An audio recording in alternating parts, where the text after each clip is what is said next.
Días.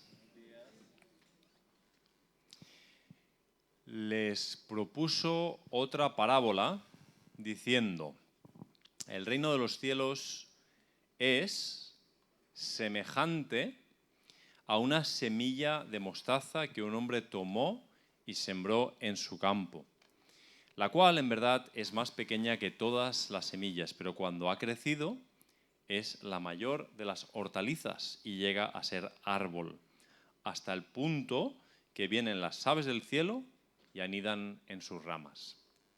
Otra parábola les habló: el reino de los cielos es semejante a la levadura que una mujer tomó y la escondió en 3 medidas de harina hasta que todo fue leudado. Eso es Mateo 13, 31, 32 y 33. Quizá no todos estuvisteis la semana pasada, pero este mes, el mes de septiembre, estamos reflexionando en base a algunas parábolas de Jesús. La semana pasada explicaba, y voy a recordar, que en la Biblia, en el Nuevo Testamento, hay 3 tipos de parábolas de Jesús. No son una sola cosa, sino que tienen diferentes formas literarias. Algunas son como las que vimos la semana pasada, que son las más cortas, son como una frase, como un aforismo, como una máxima, una única frase dicha. Son relativamente misteriosas. La semana pasada recordaréis que vimos esta de los niños sentados a la plaza que ni bailan ni endechan, que ni se alegran con el motivo de gozo de la llegada del reino, ni están de luto por no reaccionar ante él. Y vimos también esa otra parábola que también es como una frase, como una máxima, de los vestidos viejos y los paños nuevos, que no pueden ir juntos porque si coses uno al otro, pues la rotura será peor. ¿Recordáis que vimos este tipo de parábolas que son una frase? Hay un segundo tipo, os lo mencioné también la semana pasada, que son relatos, que son quizá las más conocidas. El hijo pródigo, los 2 deudores, el fariseo y el publicano. Historias, relatos en los que Jesús, en mitad de una conversación, trae este relato para explicar alguna cosa que tiene que ver con aquello de lo que se está hablando. Y hay un tercer tipo de parábolas, que son las 2 que acabo de leer hoy. Son parábolas más cortas. En verdad no son un relato, ni tampoco son una sola frase. Son como una especie de cuadro pintado con palabras. Le voy a pedir a los compañeros de vídeo que nos pongan en la pantalla unos cuadros. Hay 2 cuadros que os vamos a mostrar ahora, que son, no sé si habéis oído hablar de los bodegones. Son un tipo de pintura, por ejemplo. Ahí tenéis, si miráis las pantallas, es un cuadro, una pintura de algo cotidiano, sencillo, habitual. También está lo que se llama pintura costumbrista. Podéis pasar a la siguiente, en la que se ve una mujer. Es muy oscura la pintura y con la definición no se ve tan claro, pero es una mujer en la cocina, tiene un plato de pescados ahí y está con un mortero trabajando, ¿no? Una pintura costumbrista de algo cotidiano, algo sencillo. Bueno, estas parábolas cortas no son un relato ni son una frase corta, se parecen mucho más a esto, a una escena, una pintura, ¿no? Y tú tienes una pintura de esta escena, una semilla de mostaza que es sembrada y crece y se hace un árbol, ¿no? Evidentemente no es una imagen estática, pero no es un relato ni es solo una frase, ¿vale? Estos son el tercer tipo de parábolas a las que pertenecen las 2 que os he leído al principio, que están en el Evangelio de Mateo en el capítulo 13. Ese capítulo, el 13 de Mateo, son todo parábolas. De hecho, en el Evangelio de Mateo hay 5 discursos, ¿vale? Cada evangelio está organizado diferente. Mateo pensó, cuando escribió su evangelio, pensaba en la mentalidad de los judíos. Y los judíos eran gente discursiva en un sentido, y él lo que hace es juntar, en el capítulo 13, junta muchas parábolas del reino. Hay muchas, hay 6, 7, no recuerdo cuántas. Es cierto, tenemos que reconocer que no sabemos si Jesús hizo algo parecido a sesión de parábolas. Vente esta tarde a las 7 a la iglesia, vamos a tener sesión de parábolas, ¿no? Vente a la costa del mar de Galilea, tenemos culto de parábolas. Y se sentaba frente a la multitud y empezaba a contar una parábola tras otra, como refleja Mateo 13. Es, desde mi perspectiva, poco probable que fuera de esta manera que él contara las parábolas. Me parece más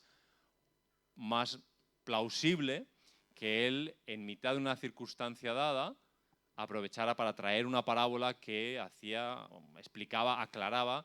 En todo caso, no podemos ni afirmar ni negar que Jesús hiciera, a lo mejor, sí, un día dijo, oye, Mateo, vete apuntando todas las parábolas que yo vaya diciendo, que un día vamos a juntar a la gente y voy a contar todas las parábolas de una. No lo sabemos. Sí podemos afirmar que Mateo tuvo esta intención.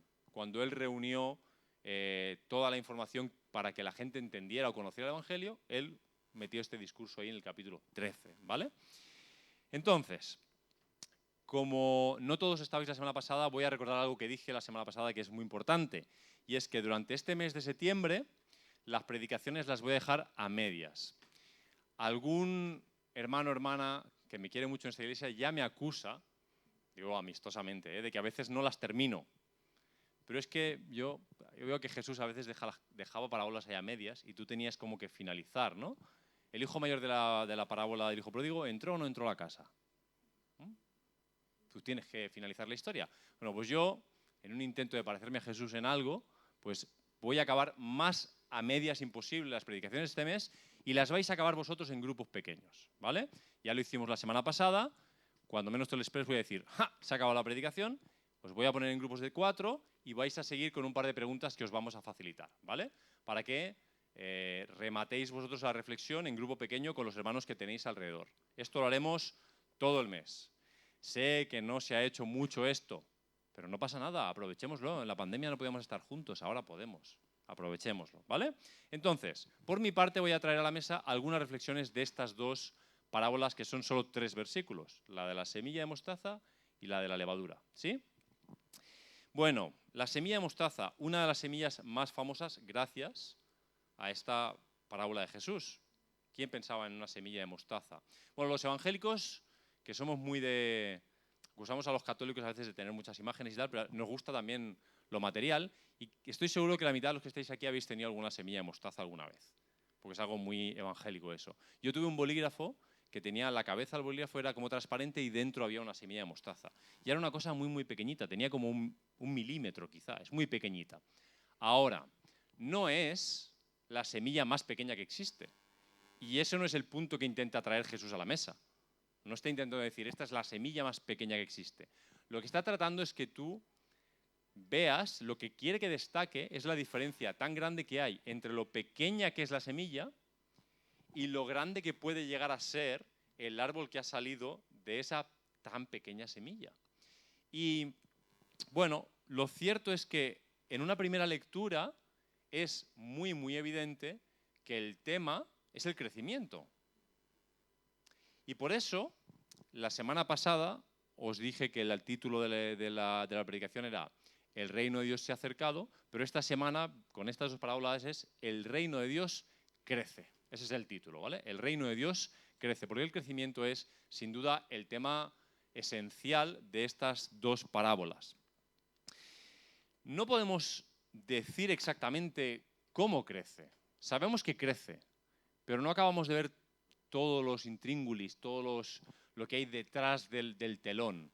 Podemos estudiar biología, podemos estudiar, yo qué sé, botánica, podemos estudiar los procesos de los crecimientos de las plantas, intentar entenderlas lo mejor posible, entender cuestiones sobre los condicionantes óptimos para que crezcan, con el agua, con la luz, con la tierra. No sé cuántos os dedicáis o tenéis un jardincito, un balcón, una terraza. Yo he hecho mis prácticas, no he leído nunca nada sobre botánica y en el proceso algunas plantas han sufrido mi falta de conocimiento. Valeria y yo hemos sido capaces incluso, esto tiene mérito, de matar un cactus, que supuestamente son cosas resistentes, pero el punto aquí no es el tema de la botánica, sino el misterio ya implicado en que una semilla caiga a tierra, muera, como dice la Escritura, y de ahí salga a la vida algo inmensamente, o sea, habría que ver la diferencia proporcional. ¿Cuántas veces es ese árbol en tamaño a esa semilla? ¿Cuántas? 5.000 veces más grande, 5 millones de veces más grande, de algo que cae al suelo y muere. Es decir, el misterio de la vida y de la muerte está ya en esa semilla. Y aunque podamos cultivar y ser conocedores del campo como muchos lo son, y saber que si hago esto y esto y esto y esto, el resultado suele ser este y es un resultado positivo y tendré tomates, por ejemplo, yo no sé explicar, y esa persona tampoco, qué es lo que pasa detrás de eso. Lo que sí sabemos es que si la semilla genera vida, hay una cosa que no puede dejar de suceder ya, que es el crecimiento. Si la semilla está viva, la planta crece.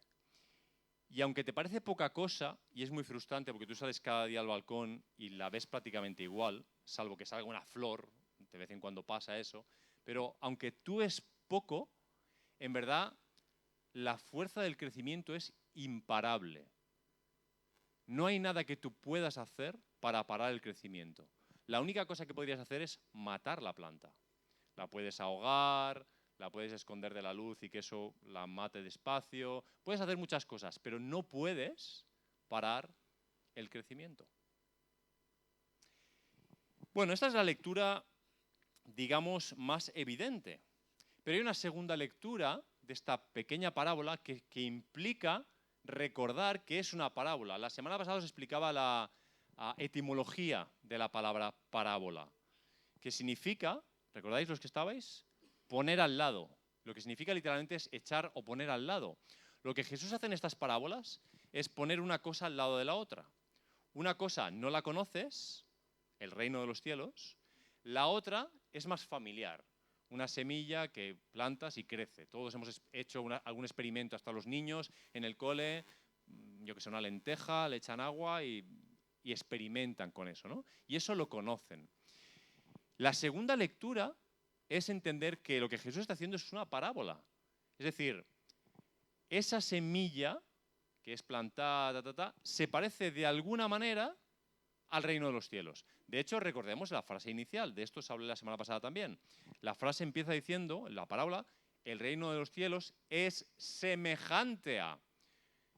Entonces la pregunta que nos tendríamos que hacer es, ¿en qué se parece el reino de los cielos a esa semilla?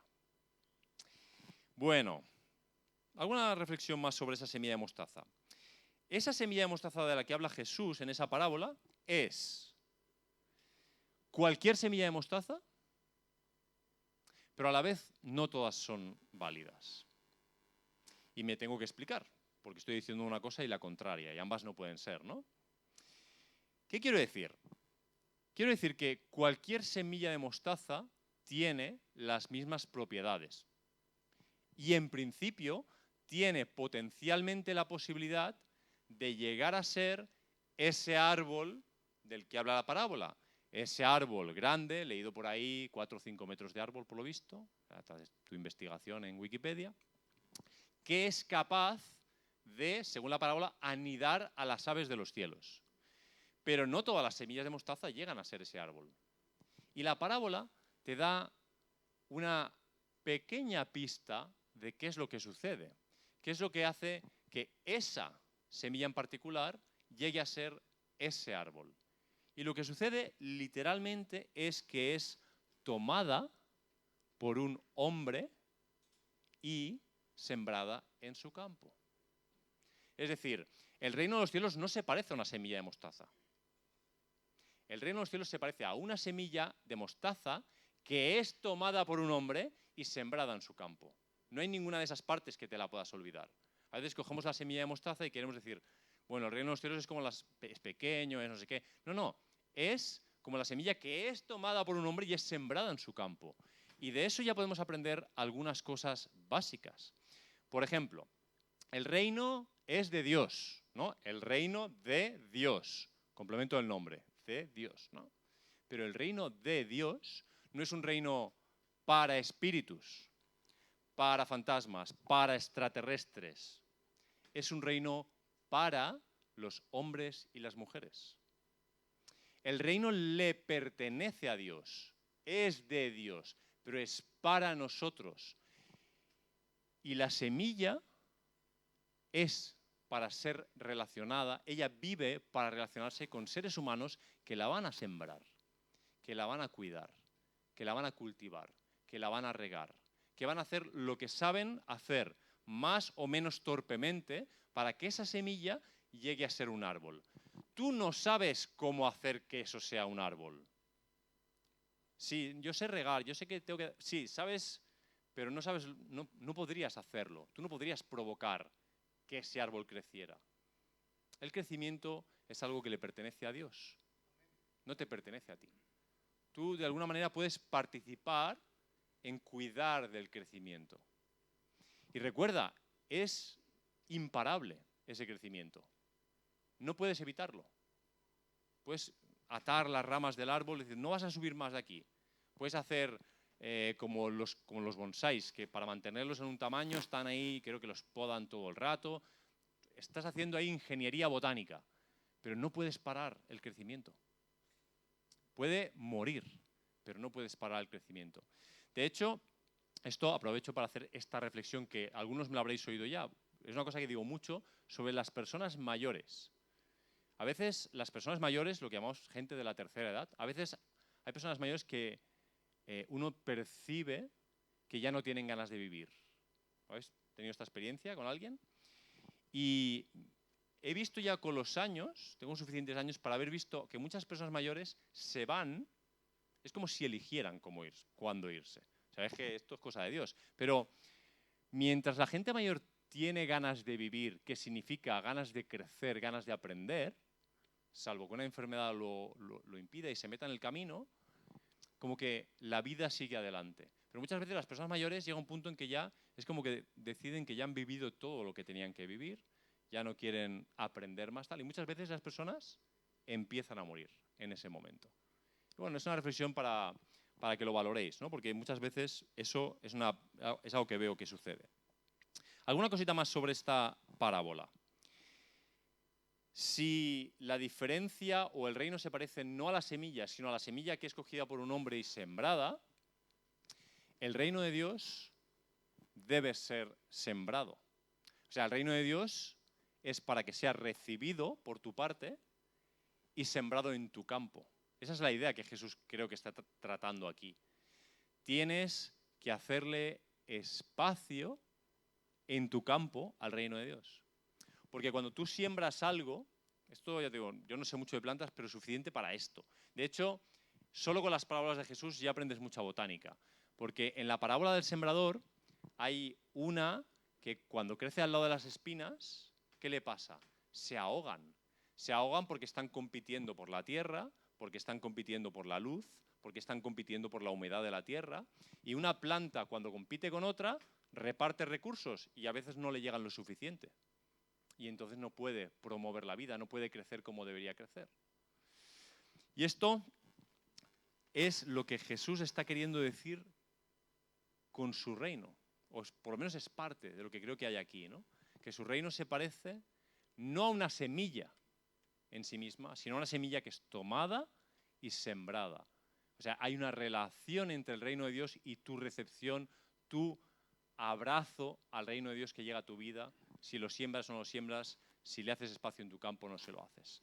La última cosa que os digo sobre esta parábola es que acaba diciendo esto de las ramas y las aves que anidan en ellas, y evidentemente a tu oído esto puede ser más o menos significativo, pero a un oído judío, cuando un judío escuchaba esto, inmediatamente le venía un texto de Ezequiel a la mente. Ezequiel capítulo 17, desde el versículo 22 dice: así dice Yahvé, yo también tomaré, aquí está hablando en futuro, yo también tomaré del cogollo de aquel cedro. El cedro evidentemente es un árbol mucho más grande, pero aquí está diciendo que toma del cogollo de aquel cedro, le sacaré un renuevo tierno, algo pequeñito, y yo mismo lo plantaré sobre un monte alto y prominente. En el excelso monte de Israel lo plantaré, alzará ramas, dará frutos y hará un magnífico cedro, y debajo de él habitarán todas las aves de todas las especies. Evidentemente era imposible para un judío no darse cuenta de esto, no escuchar una cosa y pensar en la otra. Y muchos son los que hablan de que en el abrazo del reino, cuando las personas abrazamos el reino, aunque parezca insignificante como una semilla al principio, si le hacemos sitio en nuestro campo, eso crece y llega a ser la oportunidad para que muchas personas, muchos pájaros, muchas pájaras de toda lengua, tribu y nación, como los que estoy viendo yo ahora, pájaros y pájaras, de toda lengua de tribulación, hallen espacio, encuentren nido en este árbol. El reino promueve la vida y promueve nidos que acogen a las personas que necesitan el reino. Entonces, aunque te parezca insignificante, el reino es imparable. Aunque te parezca que va lento, es imparable, que no está reñido con que sea lento. Yo sé que tú miras fuera, tú sales a la calle y el reino de Dios lo buscas y parece que no lo encuentras. Bueno, ¿qué es el reino de Dios en comparación con los reinos de este mundo? Si lo que mueve el mundo son los reinos de este mundo, no parece que sea el reino de Dios. Y entonces lo percibes y lo ves como, dices, bueno, es que es como una semilla, no tiene fuerza. Pero está sembrado y es imparable. Es imparable. Bueno, alguna cosita sobre la segunda parábola y luego termináis vosotros la predicación. ¿Qué tiene en común esta segunda parábola? Os la recuerdo, el reino de los cielos es semejante a la levadura que una mujer tomó y la escondió en 3 medidas de harina hasta que todo fue leudado. ¿Qué tiene en común? Bueno, tiene en común aparentemente la pequeñez, ¿no? La semilla, un poquito de levadura, pero de nuevo aquí el tema no es la pequeñez de lo que sea simbolizado en la parábola, sino el contraste con lo grande que es algo al lado de eso, es decir, la semilla versus el árbol. Ahora aquí un poco de levadura versus, el texto dice 3 medidas de harina. Si no haces un poco de investigación bíblica buscando tablas de esas de medidas, no sabes qué significa eso. Eso, normalmente la harina la compramos en kilos hoy día, pero eso más o menos son como 40-45 litros, o sea, en volumen, de harina. Pues no sé si 1 litro de harina, 1 kilo de harina, no sé exactamente, pero más o menos, imagínate, 35-40 kilos de harina. Entonces las compras en paquetes de 1, imagínatelas todas juntas, no sé, serían igual como este atril, ¿no? Imagínate que le pones un poquito de levadura. Tu impresión inevitable es que esa levadura, ¿qué puede hacer frente a toda esa harina? Jesús dice, el reino de los cielos es semejante a la levadura, pero pasa lo mismo que en la anterior, por eso las he unido las dos. No se parece a la levadura en sí misma, se parece a esta levadura que está mezclada en 3 medidas de harina. Y lo que sucede es que dice hasta que, no dice que sea rápido, dice hasta que todo fue leudado. Muchos autores han tratado, casi diría maltratado, esta pequeña parábola porque han atado demasiado el significado de la parábola al concepto teológico de la levadura. No hace falta demasiada información bíblica para recordar que Jesús dijo cosas como guardaos de la levadura de los fariseos y tal, que Pablo le dijo a los gálatas cuidado con la levadura que le da a toda la masa, y estaba hablando de que les estaban alejando de la verdad, así que la levadura tenía un concepto negativo, o recordar que la Pascua se va a fundar sobre un alimento que son los panes sin levadura y hay una prohibición explícita de cocer los panes con levadura en esa fiesta, que es la fiesta, la Pascua, ¿no? Entonces, como que la levadura en la Biblia pues es mala. Entonces mucha gente ya ha asumido que cuando aparece algo malo hay. Lo que creo que sucede entre esta parábola y todos estos textos es el mismo principio de funcionamiento, de fermentación de la levadura, que puede ser leído de una manera o de otra. Aquí Jesús lo está aplicando al reino. El reino es como esta pequeña levadura que parece que es imposible que leude tanta harina, igual que el reino es en apariencia algo pequeño. Los cristianos decimos, somos un pueblo pequeño, somos poquita cosa, no sé qué, somos una manada pequeña, nos gusta mucho recordar estas cosas. ¿Qué podemos hacer frente a la realidad de este mundo? Pero lo que Jesús dice es, mi reino funciona así. Funciona que parece que no pasa nada, pero pasa. No es evidente, pero está pasando. Y sobre todo, es imparable. No hay manera de parar el crecimiento del reino de Dios. Lo único que puedes hacer es desarraigarlo de tu campo. Arrancar esa hortaliza, si no la quieres. O no echar la levadura. Pero cuando eso empieza a funcionar, es imparable. La cuestión es si eso está tomando espacio en tu vida. Si tú eres ese hombre o esa mujer que está sembrando esa semilla, la del reino, en tu campo. Y le estás haciendo el espacio, y le estás dando el tiempo, y la estás cuidando. Bueno, hasta aquí la predicación. Que avisa no es traidor. ¿Podéis ponerme las preguntas? He preparado unas preguntas para que ahora os juntéis en 3 o 4, os conocéis, si no os conocéis con alguien tenéis la oportunidad, y podáis seguir, ni siquiera es completar, porque reflexionemos el tiempo que reflexionemos, no vamos nunca a completar tantas cosas como podríamos aprender de estos textos, pero hay 3 preguntas, las voy a leer porque una cosa es escribirlas y pensar que el mundo me entiende y otra cosa es que a lo mejor me entendáis cuando, ¿vale? Entonces voy a explicar las preguntas. La primera son 3. Que nadie se asuste, que nadie salga corriendo, que ya no lo sabemos esto. No huyas ahora, no tienes que ir al lavabo justo ahora, no pasa nada, quédate. No te asustes, son tus hermanos y tus hermanas, tranquilo. Primera pregunta. ¿Qué crecimiento has visto en ti desde que sembraste la semilla del reino en tu campo? Si creemos ese principio bíblico de que la vida del reino crece y que eso es imparable, si el reino de Dios ha sido plantado en tu vida, algo está creciendo. ¿Qué has visto ahí? ¿Qué has visto en tu vida? ¿Ha habido algún cambio? La pregunta sigue no por hacerlas largas, sino porque a veces una parte como que no... Yo siento que a veces cuando haces una pregunta uno no se identifica con una, la explico de varias maneras, pero es una sola idea, ¿vale? Es una sola pregunta. ¿Cómo ha sido transformado tu campo por la presencia del reino? ¿Cómo ha sido transformada tu vida por la presencia de ese reino? Esa es la primera pregunta, ¿vale? La segunda, ¿qué podemos hacer cuando no vemos crecimiento del reino de Dios en nosotros? ¿O qué harías tú para que la planta de mostaza siga creciendo? Ahí os he puesto un texto, 1 Corintios, en el capítulo 3, ahí hay alguna idea que os puede ayudar a reflexionar ahí. Y la última cosa que quiero que compartáis unos con otros es ¿qué te llevas hoy para poner en práctica? El tema del crecimiento parece un tema, bueno, el crecimiento es de Dios, ¿no? Entonces, pues ya está, que lo haga Él, ¿no? La Biblia me dice que lo haga Él. Bueno, ¿hay algo que te enseñe esta parábola que digas, esto me lo tengo que llevar? Bueno, venga. Sin vergüenza, hermanos, sin vergüenzas, hermanos. Poneos en grupitos, no tengáis miedo a preguntar el nombre a la persona de al lado, a conocerla y compartir estas preguntas. Que Jesús os guíe en esta reflexión. Venga, venga. Podéis girar las sillas. Sí, podéis girar las sillas. Debéis girar las sillas. Os animo a girar las sillas.